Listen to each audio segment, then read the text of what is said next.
자유하게 하시는 예수 그리스도의 치유의 역사를 계속 묵상하고 있습니다.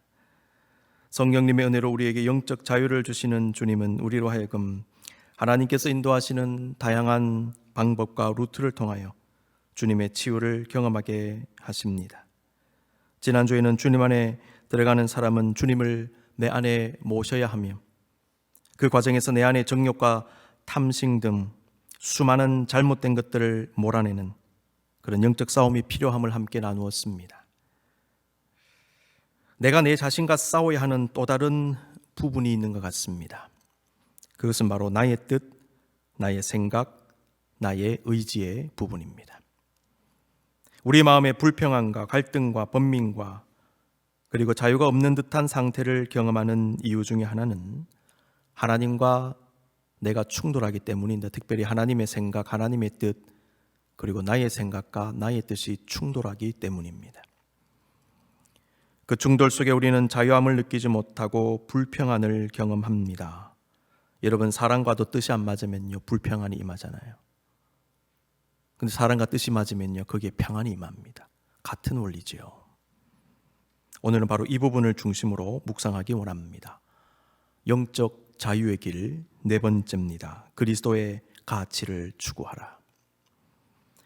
우리는 몇 주 전에 수고하고 무거운 짐진 자들아 다 내게로 오라, 내가 너희를 쉬게 하리라는 주님의 말씀을 묵상했지요. 우리는 예수님께서 이 말씀 다음에 하신 말씀에 주목할 필요가 있겠습니다. 마태복음 11장 29절 말씀, 나는 마음이 온유하고 겸손하니 나의 멍에를 메고 내게 배우라, 그리하면 너희 마음이 쉼을 얻으리니. 여러분, 언뜻 보면요 28절과 29절 말씀이 앞뒤가 안 맞는 것 같아요. 어떻게 생각하십니까? 왜냐하면 수고하고 무거운 짐진 자들에게 쉼을 주겠다고 하셨는데 곧 이어서 멍에를 지라고 하셨기 때문입니다. 수고하고 무거운 짐 지고 왔는데 갑자기 멍에를 지라니요. 아울러 멍에를 메는데도 불구하고 쉼을 얻겠다고 하셨습니다. 멍에를 메는데 어떻게 쉼을 얻습니까? 짐을 지고 오는 사람에게 멍에를 메라고 하시는 말씀, 그리고 멍에를 메는데도 쉼을 얻는다는 말씀은 도대체 무슨 의미일까요? 수고하고 무거운 짐진 자들아라고 하셨을 때의 그 짐의 의미는 우선적으로 당시 유대교 율법주의자들이 사람들에게 지운 율법의 짐으로 해석할 수 있습니다. 당시 유대인들에게 율법은 구원받는 수단이었지요. 율법을 잘 지키면 구원받는다라고 가르쳤습니다. 그러나 예수님은 유대교에서 말하는 613가지의 율법을 통해서 구원받는 것이 아님을 말씀하셨습니다. 그리고 구원의 여부를 떠나서 그 율법을 다 지키는 것도 사실상 불가능했습니다. 그러니 그 율법은 지기 어려운 짐이 되었습니다. 그 짐은 백성들을 쉬지 못하게 한 것입니다. 영적으로. 하나님의 거룩한 말씀은 주님의 뜻을 이룹니다. 우리의 삶이 새로워짐으로 우리의 영혼에 기쁨과 만족을 주는 것입니다. 그런데 당시 많은 사람들이 하나님의 말씀인 율법을 무거운 짐처럼 여겼다는 겁니다. 그리고 종교적인 억압 가운데 영혼의 진정한 안식을 누리지 못하고 있었습니다. 이러한 모습을 보신 예수님께서는 내게로 와서 나의 멍에를 메라고 하신 것입니다. 예수님이 주시는 멍에는 율법으로 구원받는 것이 아니라 주님을 믿음으로 구원받는다는 하나님의 은혜에 대한 가르침을 의미하는 것입니다. 복음의 말씀입니다. 아울러 주님을 믿는 자들이 순종해야 되는 주님의 말씀으로도 볼 수 있습니다. 이것은 억지로 하는 것이 아닙니다. 기쁨으로, 자원하는 마음으로 행하는 것입니다. 이런 의미에서 믿는 자들은 주님의 멍에를 지는 것입니다. 주님의 멍에는 구원을 줄 수 없는 613가지의 율법의 짐을 억지로 지는 것과 다릅니다. 예수님의 멍에는 진정한 구원을 주시며 우리에게 참된 자유와 그리고 마음의 진정한 쉼을 얻게 합니다. 그래서 예수님 말씀하십니다. 내 멍에는 쉽고 내 짐은 가벼움이라 그랬습니다. 주님의 멍에는 복음입니다. 주님의 말씀의 멍에입니다. 주님 믿고 사랑하는 성도들은 예수님의 말씀의 멍에를 기쁨으로 지고 가는 것입니다. 그것은 바로 예수님의 가치를 의미하는 것이죠. 그분의 말씀의 가치를 추구한다는 말이 됩니다. 중요한 것은 그 가치를 추구하는 삶이 우리에게 자유를 가져다 준다는 것입니다.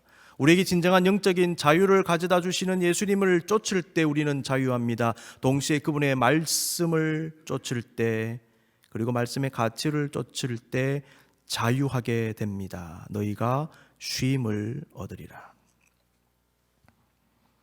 마크 맨슨이라는 분이 쓴 책이 있는데요. 이 책에서요, 이분이 이런 얘기를 하는 것을 제가 읽었습니다. 자기를 인식하는 것은 양파와 닮아 있다. 양파를 까면 깔수록 계속 까지지 않습니까? 자기 인식도 마찬가지라는 겁니다. 까면 깔수록 계속 나옵니다. 자, 근데 이 자기 인식의 단계가 있다고 합니다. 첫 번째 단계는요, 자기 감정의 이해라고 합니다. 껍질을 하나 딱 까면 자기 감정을 이해하게 된다는 것이죠. 우리는 살면서 나는 이럴 때 행복하다, 나는 이럴 때 슬프다, 나는 이럴 때 기쁘다, 이렇게 느끼고 생각합니다. 이것은 바로 자기 감정을 이해하는 것이라고 합니다. 그리고 자기 인식의 기본적 단계입니다. 내가 나를 이해하는 데 있어서 자기 감정을 이해하는 것이 기본적 단계입니다. 그런데요, 많은 사람들이 의외로 이러한 기본적인 자기 감정도 잘 인식을 못한다고 합니다. 행복한 상황인데 그 행복의 감정을 인지를 못하는 거예요. 물론 어느 정도는 느끼겠죠. 그러나 제대로 인지하지 못하는 분들이 있답니다. 슬프고 비통한 상황에서 그 느낌을 그대로 인지하지 못하는 것, 이것을요, 감정적 맹점이라고 이 책은 표현하고 있습니다. 감정적 맹점. 그냥 무덤덤한 것이죠. 여러분, 사람이 그렇게 될 수 있습니다. 근데 이것은 다른 사람의 감정을 공유하지 못하는 공감 능력의 문제로도 나타날 수 있습니다. 자기 인식의 두 번째 단계는요, 내가 왜 그런 감정을 느끼는지 묻는 능력을 가지는 것입니다. 자기가 가지는 감정의 이유를 묻는 질문이 중요한 이유는 이를 통해서 내가 생각하는 성공과 실패가 무엇인지를 알 수 있기 때문이라고 합니다. 자, 내가 기쁩니다. 왜 기쁜가? 나는 이걸 성공했다고 생각하기 때문에 기쁘다라는 거죠. 나는 슬프다. 왜 슬픈가? 나는 실패했다고 생각하기 때문에 슬프다는 거예요. 여기서 발견할 수 있는 게 뭐냐면, 나는 이거를 성공이라고 생각하는구나. 그래서 내가 기쁜 것이구나. 나는 이거를 실패로 생각하는구나. 그래서 내가 슬픈 것이구나. 근데 이건 사람마다 다르다는 것이, 어떤 사람은 그거를 실패로 생각하지 않기 때문에 이 사람처럼 슬픈 마음이 들지 않을 수도 있는 것입니다. 나는 이걸 성공이라고 생각하지 않기 때문에 이 사람이 기뻐하지만 나는 기뻐하지 않는다는 거예요. 그래서 내가 뭐를 성공이라고 생각하고 뭐를 실패로 생각하는지 내가 알 수 있게 된다는 이 두 번째 단계입니다. 자기 인식의 세 번째 단계는요, 더 깊은 곳에 있습니다. 나의 가치관을 발견하는 것입니다. 내가 이걸 성공이라고 생각한다면 왜 이게 성공이라고 나는 생각하는가? 더 깊이 들어가는 것입니다. 나는 이걸 실패라고 생각한다. 그런데 왜 나는 이걸 실패라고 생각하느냐? 여러분 한번 생각해 보십시오. 나는 나를 어떻게 평가하는가? 나는 나 자신과 주변 사람들을 어떤 기준으로 판단하는가? 가치관의 문제죠. 자, 기쁜 감정이 있습니다. 왜 기쁜가? 왜 슬픈가? 성공이라고 생각하고 실패로 생각한다는 거예요.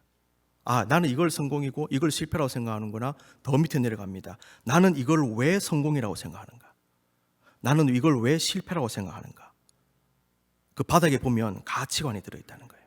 이 가치관 때문에 나의 성공과 실패의 기준이 마련되는 것이고, 그것에 의해서 나의 감정이 생겨나고 표출된다는 거예요.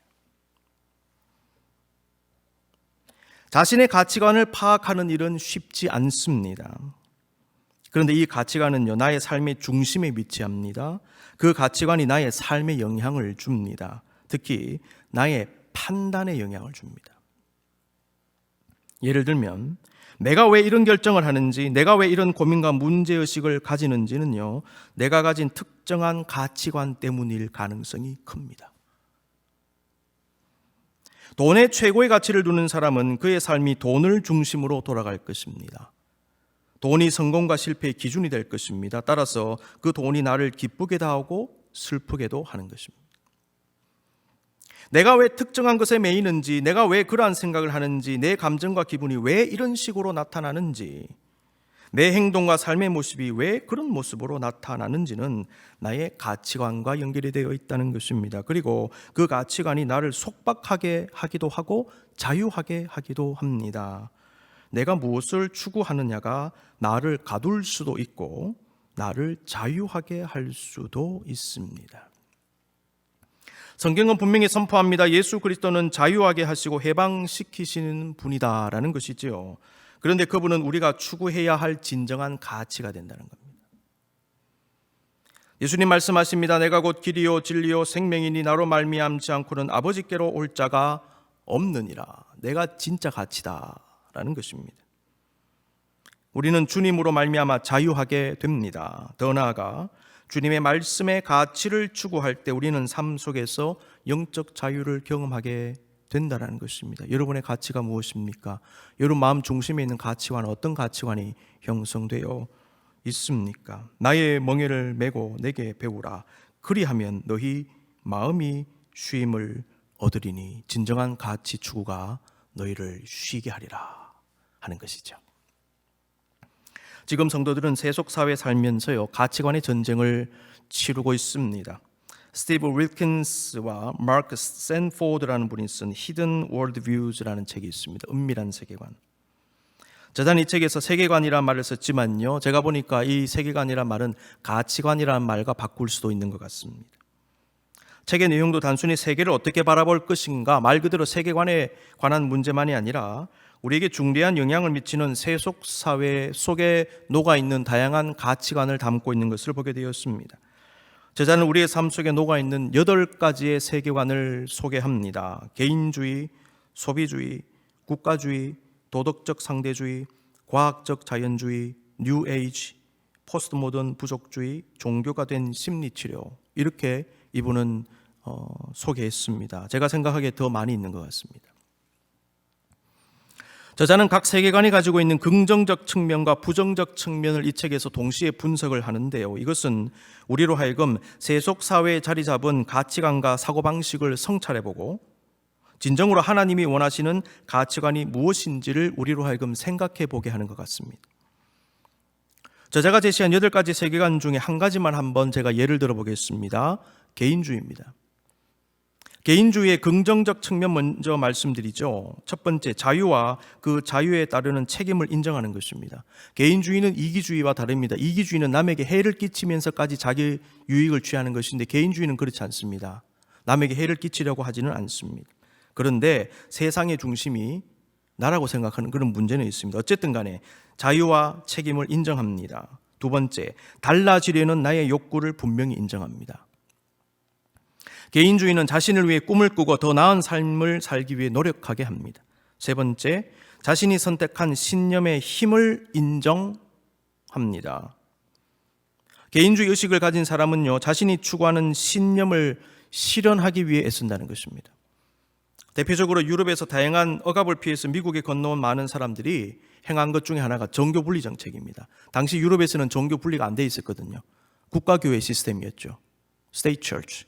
그래서 국가가 종교에 간섭을 했어요.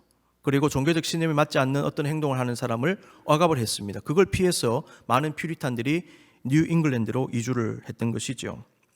그런데 여기 와서 종교 분리 정책을 취했고요, 사회의 규칙을 제정하는 책임을 누구한테 맡겼느냐? 시민들에게 맡겼습니다. 이것은 시민들로 하여금 자기의 신념에 따라 정치, 사회, 종교적 견해와 자기의 종교적 소속을 자유롭게 선택할 수 있게 한 것입니다. 이것이 바로 개인주의적 가치관과 연결되는 것입니다. 그런데요, 개인주의의 부정적 측면이 있습니다. 첫 번째, 잘못된 현실 인식에 기초하는 그런 문제가 있습니다. 쉽게 얘기하면 세상의 중심을 자기라고 생각하는 거예요. 두 번째, 인간 본성에 대한 잘못된 관점에 기초한다, 이렇게 되어 있는데, 이것은 내가 나의 삶의 통제권을 내가 유지해야 된다고 생각하고요, 그것에 방해가 되는 것을 용납하기 싫은 마음. 진정한 사랑을 실천하기 위해서는 고통도 감수해야 되고 헌신도 감수해야 되고 포기도 있어야 되잖아요. 이걸 싫어한다는 거예요. 그리고 내가 나를 통제하고 싶어하는 것입니다. 세 번째, 자유와 성취에 대한 잘못된 관점을 가지고 있다고 합니다. 개인주의는 인간의 가치를 성과와 성취로 평가하는 경향이 있답니다. 개인주의는 삶의 진정한 가치를 놓치게 할 수도 있다라고 분석을 합니다. 자, 만약 우리가 이러한 개인주의라고 하는 가치관의 부정적 측면에 사로잡혀 있다고 볼 때 우리는 기독교 신앙이 왜곡되는 것을 경험할 수도 있겠습니다. 성경은 우리의 삶은 내가 중심이 아니고 하나님이며 주님을 온전히 따라가기 위해서는 나의 주인됨과 통제권을 내려놓아야 한다고 가르치지 않습니까? 그런데 개인주의의 부정적 측면을 보면 그걸 잡으라고 얘기하거든요. 가치관의 충돌입니다. 아울러 나의 목적과 인간적 성취가 아니라 하나님의 나라와 의를 먼저 구해야 한다고 성경은 가르치지요. 그런데 개인주의의 부정적 측면은 우리를 성경의 가르침에 반대되는 방향으로 몰고 간다는 것입니다. 성취주의로 몰고 갈 수 있습니다. 여러분, 그래서 어떤 가치관을 가지느냐가 굉장히 중요합니다. 성경은 성취를 추구하는 인생보다는 가치를 추구하는 인생을 살라고 도전합니다. 우리가 묵상했듯이 믿음의 본질은요, 바라는 것들의 실상이요, 보지 못하는 것들의 증거지 않습니까? 믿음은 소망하지만은 소망의 성취를 다 보는 게 아닙니다. 여러분, 사도 바울이 선교하면서 얼마나 큰 좌절과 낙심을 경험했는지 묵상해 보아야 합니다. 바울은 로마서 1장 13절에서 이렇게 말씀했습니다. 형제들아, 내가 여러 번 너희에게 가고자 한 것을 너희가 모르기를 원하지 아니하노니 이는 너희 중에서도 다른 이방인 중에서와 같이 열매를 맺게 하려 함이로되, 그 다음 중요합니다. 여러분, 지금까지 길이 막혔도다. 이 무슨 얘기입니까? 내가 로마 교회에 그렇게 가고 싶었는데 길이 안 열리더라는 거예요. 길이 막혔도다. 여러분, 그러면서 쓴 책이 뭐냐면 로마서예요. 만약에 길이 열렸다면 로마서 썼을까요? 가서 만나서 볼 수 있는데 로마서 왜 씁니까? 가서 만나서 이야기하면 되는데, 길이 막혔기 때문에 로마서를 쓴 겁니다. 그래서 로마서라고 하는 대작이 나온 겁니다, 여러분. 여러분, 그래서 멈춤과 방해와 장애물이 항상 부정적으로 결과를 맺는 게 아닙니다. 하나님 멈추게 하셔서 엄청난 일을 하게 하시는 것입니다. 어쨌든 간에요, 바울은요, 엄청난 좌절을 많이 경험한 사람입니다. 성취도 경험했을 것입니다. 그런데 선교 여정을 보면 실패의 연속, 방해의 연속, 좌절의 연속이었습니다.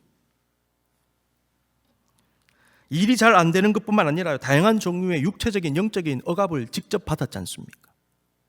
죽이려고 했지 않습니까? 사방의 적이었습니다. 바울은 결국 로마에서 투옥됩니다. 참수형으로 순교당합니다. 사람들은 그를 죽임으로써 그를 완전히 멈추게 해버렸습니다. 너 안 되겠다. 우리가 너를 죽임으로써 너를 멈추겠다. 인간적인 관점으로 봤을 때요, 당시 바울은 성취했다고 볼 수 있습니까? 인간적인 세속적 관점으로 보면 그는 실패자 아닙니까? 죄수 신분으로 목이 잘려서 죽었으니까요. 그런데 아무도 지금 바울을 실패자라고 얘기하지 않습니다. 바울은 우리가 아는 대로 위대한 복음 전도자요, 목회자요, 신학자이며 성경의 저자요, 기독교의 기초를 놓았다고 해도 과언이 아닌 타의 추종을 불허하는 하나님의 종으로 추앙받습니다. 왜일까요? 그는 성취가 아니라 진정한 가치를 추구했기 때문입니다. 성취만 추구하면 성취하지 못했을 때 실패했다라고 생각할 수 있어요. 그러나 가치를 추구하면 가치를 이루지 못해도 실패했다라고 말할 수는 없습니다. 가치는 추구하는 그 자체가 의미 있는 일입니다. 가치 있는 일 그 자체이기 때문입니다. 여러분, 믿음의 삶은 가치를 추구하는 삶입니다. 성경은 하나님의 뜻과 가치를 이루는 일이 얼마나 중요한지를 알게 합니다. 이것은 주님께서 가르치신 기도에도 나옵니다. 예수님은 뜻이 하늘에서 이루어진 것 같이 땅에서도 이루어지이다. 하나님의 뜻을 구했죠. 하나님의 가치를 구했습니다.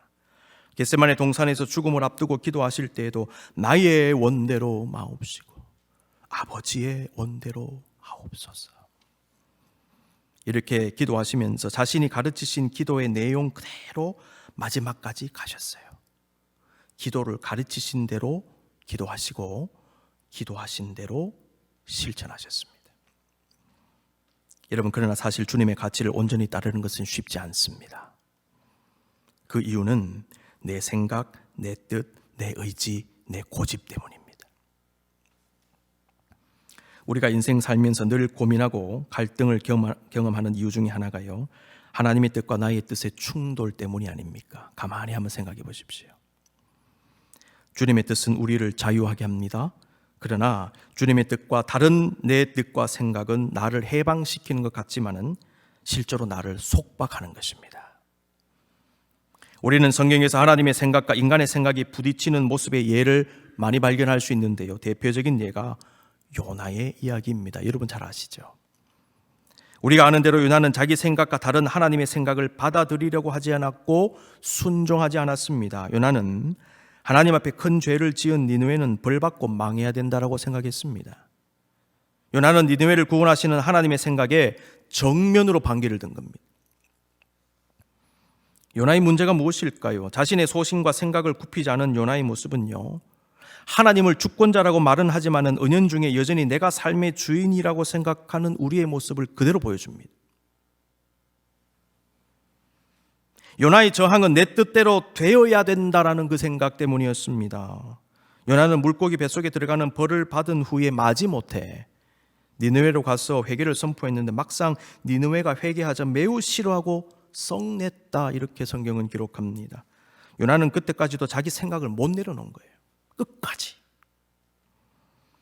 화를 내며 저항한 요나의 모습은요, 그때까지도 자신의 생각 속에 갇히고 속박당해 있는 인간의 모습을 보여주는 것입니다.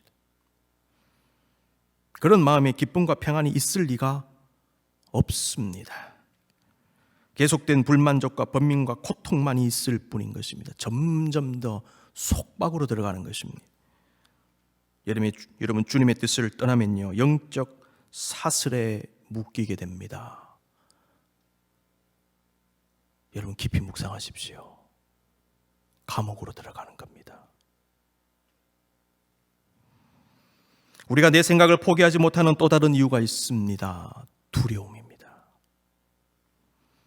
우리는 내가 알고 경험한 것에 의존하고 다른 것을 거부하는 경향이 있지요. 그 이유는 내가 아는 것에서 안정감을 느끼기 때문입니다. 근데 만약 하나님 말씀과 뜻이 내 생각과 계획과 목표와 다르거나 반대되는 것처럼 느껴질 때 우리는 저항하거나 거부하는 마음을 갖게 됩니다. 그리고 그 말씀을 그냥 무시하고 싶은 마음도 듭니다. 그래서 많은 사람들이요, 듣고도 못 들은 척합니다. 알고도 잘못 행합니다. 분명히 알아요. 그렇게 하면 안 된다는 것을. 그런데 그렇게 합니다. 여러분, 그런 마음이 불순종의 마음이 들어있지요. 동시에 뭐가 들어있는 줄 아세요? 두려움이 들어있어요. 무슨 두려움일까요? 내가 원하는 것을 성취하지 못할 수 있는 것에 대한 두려움이 있어요. 내가 원하지 않는 것을 해야 하는 것에 대한 두려움이 있습니다. 내가 정한 바운더리를 넘는 것에 대한 두려움입니다. 내가 잘 모르거나 해보지 않은 일을 하거나 가보지 않은 곳으로 가야 한다는 것에 대한 두려움이 있습니다. 그리고 내 것을 포기해야 된다는 두려움이 있습니다. 사실 하나님의 생각은 우리를 두렵게 합니다. 이사야서 55장 8절 9절 말씀, 이는 내 생각이 너희의 생각과 다르며 내 길은 너희의 길과 다름이니라. 확실히 다르다 말씀하십니다. 여호와의 말씀이니라. 이는 하늘이 땅보다 높음같이 내 길은 너희의 길보다 높으며 내 생각은 너희의 생각보다 높음이니라. 하나님의 생각은 내가 알지 못하는 높고 깊은 미지의 세계와 같습니다. 그래서 우리가 두려움을 느끼는 것입니다. 우리는 내가 아는 나의 세계, 나의 방식, 나의 바운더리를 넘어 그곳으로 들어가는 것을 두려워합니다. 문제는 내가 내 생각과 고집만 고수하고 있으면 거기 속박당한다는 것이죠. 주님은 거기에서 나와 하나님의 생각으로 들어가라라고 도전하십니다. 그 생각을 따르라고 하십니다. 그것은 하나님의 뜻을 이루는 것과 함께 영적 자유의 길이기 때문입니다. 여러분, 우리가 갇혀 있다가요, 막상 나가려고 하면요, 두려움이 앞서요. 습관도 마찬가지. 어떤 습관에 젖어 있는데 그것을 버리는 것을 두려워합니다. 여러분, 근데 정말 자유를 얻기를 원하는 사람들은요, 나갈 때 생기는 두려움을 극복해야 됩니다. 많은 사람들이 그 두려움 때문에 속박에서 벗어나기를 꺼려하는 거예요. 그래서 힘들다고 계속 말은 하는데 그게 잡혀 사는 겁니다. 막상 나오지는 못하고. 왜? 두려우니까. 그리고 계속 고통당합니다. 우리가 정말 영적 자유 가운데 기쁘고 행복한 삶을 살기 위해서는 내가 갇혀 있는 그곳에서 나올 때까지는 그 두려움을 극복할 수 있어야 됩니다. 이런 의미에서 믿음의 삶은요, 과감한 도전의 삶, 모험의 삶입니다. 여러분, 나의 생각이 아닌 하나님의 생각으로 들어가십시오. 조금 힘들고 조금 두렵더라도 들어가면 거기에 자유가 있습니다. 마지막으로 17세기 프랑스 영성가인 프랑소아 페넬롱이라는 분의 글을 소개함으로 말씀을 마치겠습니다. 크리스천 퍼펙션이라고 하는 유명한 저작을 남겼습니다. 그리스도인의 완전. 이 책의 제1권 6장에 보면 하나님의 뜻에 순응하기라는 그런 챕터가 있는데요. 굉장히 중요한 말씀, 오늘 본문 말씀, 설교 말씀과 연결되는 그런 글입니다. 함께 나누면서 오늘 말씀을 마무리합니다. 가만히 한번 묵상하는 마음으로 보십시오. 당신은 하나님의 뜻에 순응하는 과정에서 그리스도를 본받는 단계가 있음을 발견하게 될 것이다. 하나님의 뜻에 순응하는 과정과 그리스도를 본받는 단계를 연결합니다. 실로 이 단계는 경이로운 것이다. 당신은 만나와 같은 하나님의 은혜를 목격하게 될 것이다. 모든 미덕은 본질적으로 선한 의지에 달려있다. 예수님은 하나님의 나라는 너희 안에 있다고 말씀하심으로써 우리가 이 진리를 깨닫게 하셨다. 또 여기 있다 저기 있다고도 못하리니 하나님의 나라는 너희 안에 있느니라. 너희가 어떤 생각을 품느냐, 어떤 의지를 가지느냐, 누구의 생각을 품느냐에 따라 너희 마음에 천국이 임하느냐 그렇지 않느냐가 결정된다는 거예요. 모든 상황에서 예외 없이 항상 하나님이 원하시는 것만을 사모하는 사람은 그 마음속에 천국을 이룬다. 영적 자유입니다. 실로 천국은 하나님의 뜻이 하늘에서 이루어진 것처럼 땅에서 이루어질 때 도래하게 된다. 그러면 우리의 뜻은 어떻게 선해질 수 있는가? 그 답은 주저없이 우리의 뜻을 하나님의 뜻에 맞추는 것이다. 주님의 가치를 추구하라. 주님의 생각을 따르라. 그래서 그분이 원하시는 일을 행하는 것이다. 그분이 원하시지 않는 것을 원해서는 안 된다. 우리는 우리의 약한 의지를 그분의 전능하신 의지에 접목시켜야 한다. 그렇게 되면 자연스럽게 하나님의 뜻을 행할 수 있다. 그 결과 하나님의 뜻이 수행될 때 온전히 만족하게 되며 심령의 만족. 하나님의 선하신 뜻 안에서 형용할 수 없는 평화와 위안을 체험하게 된다. 영적 자유입니다. 그러므로 선하신 아버지의 품에 우리의 모든 걱정을 맡겨버리자. 그리고 하나님이 그분의 뜻대로 행하시도록 허락하자. 슬프게도 선을 행하며 하나님을 사랑하기를 원하면서도 보십시오. 자신이 주도권을 가지고 자신의 뜻대로 하기를 원하는 스스로 주인임을 자처하는 영혼이 너무나 많다. 그들은 하나님이 자신을 어떻게 만족시키실지 그리고 어떤 식으로 인도하실지 그 방법을 자신이 직접 결정하기를 원한다. 이게 문제죠. 그들은 분명 하나님을 섬기고 그분을 소유하기를 원한다. 그러면서도 하나님께 자신을 내드리려고 하지는 않는다. 계속 충돌이 일어나고 불평안이 생길 것입니다. 우리 안에서 하나님이 그분의 뜻대로 하시도록 맡겨드려라. 한순간도 의도적으로 하나님의 뜻에 저항하지 마라. 본능적으로 인간의 본성에 반항적 심리가 싹틀 때 하나님을 찾아가 은밀히 대면하고 다시 하나님 편에 서서 당신의 연약하고 반항적인 본성에 대항해 싸우라. 여러분, 지난 시간에 우리는 나의 죄와 싸워야 된다고 말씀드렸죠. 욕심과 싸우라고 말씀드렸죠. 오늘 말씀드립니다. 여러분의 생각과 싸우셔야 됩니다. 하나님과 동행하는 길에서 어떤 것도 두려워하지 마라. 두려워하지 마라. 주저하거나 스스로를 위해 두려워하는 대신 오직 그분의 사랑에 충만해 있다면 하나님은 그런 당신의 손을 잡고 인도해 주실 것이다. 사랑하는 성도 여러분, 살면서 하나님의 뜻을 쫓아 산다라고 하면서도 그것이 잘 안 되는 우리입니다. 솔직히 고백합니다. 내 뜻과 하나님의 뜻이 충돌할 때가 있고 하나님의 뜻이 무엇인지 분간을 못할 때도 많습니다. 심지어 하나님의 생각을 헤아리거나 순종할 마음 자체를 갖지 못하고 아무 생각 없이 내 육신의 소리, 마음의 소리, 욕망의 소리만을 듣고 움직이는 우리 자신은 아닌가요? 그러다가 좌절과 실패를 경험하고 불평함과 불안과 번민을 경험하는 우리들입니다. 비록 내려놓기 힘들지만, 비록 두렵지만, 그럼에도 인생의 주인 되시는 주님의 뜻과 생각을 따르기 위해 최선을 다할 때, 그때 우리는 비로소 주 안에서 자유할 것이고 쉬게 될 것이고 평안을 누릴 수 있게 될 것입니다. 그렇습니다. 내 생각과 뜻을 내려놓고 주님의 생각과 뜻을 오늘 또 따라가십시다. 내 눈으로 나를 보는 것이 아니라, 내 눈으로 이 세상을 보는 것이 아니라 주님의 눈으로 나와 나의 인생을 한번 보십시다. 주님의 눈으로 이 세상을 한번 보십시다.